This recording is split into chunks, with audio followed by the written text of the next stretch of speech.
আসসালামু আলাইকুম প্রিয় দর্শক, আজকে আমি যাচ্ছি তক্তারচালা বাজার। আর এই তক্তারচালা বাজারটা হচ্ছে টাঙ্গাইল জেলার মির্জাপুর উপজেলার ভিতরে। তো এই তক্তারচালার অনেক নাম শুনছি এবং কি কাঠের খাটের জন্য বিখ্যাত। তো এখানে এসে দেখতে পেলাম যে বিভিন্ন ধরনের বাহারি ডিজাইনের আলনা, চেয়ার, টেবিল, বিভিন্ন ধরনের খাট। এখানে কিন্তু বিভিন্ন ধরনের খাটের ডিজাইন এবং কি দামে খুবই কম। এখানে আশেপাশে যারা আছেন তারা কিন্তু এই হাটে খাট কেনার জন্য আসেন। তো এখানে কম দামের ভিতরে অনেক সুন্দর সুন্দর ডিজাইনের খাট কিন্তু প্রস্তুত করা হয়। তো এই হাটের নাম কিন্তু আমরা অনেক শুনছি। তো আজকে নিজের চোখেই দেখতে আসলাম। নিজের চোখে দেখতে এসে দরদাম করে এখানে দেখতে পেলাম মিষ্টি দোকান। তো এখানে কিছু মিষ্টি দেখলাম যে আমার কাছে একটু অন্যরকম লাগলো।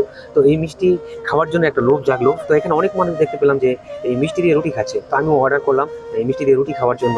তো এই মিষ্টি দিয়ে রুটি এটা নাকি অনেক একটা পুরানো রেওয়াজ। তো এই জন্যই হয়তো অনেক ভিড় এখানে হাটুরিরা হাট করতে এসে কিন্তু এই মিষ্টি আর রুটি দিয়ে খায়। ভিডিও বড় হয়ে যাবে বলেই কিন্তু সব কভার করতে পারলাম না।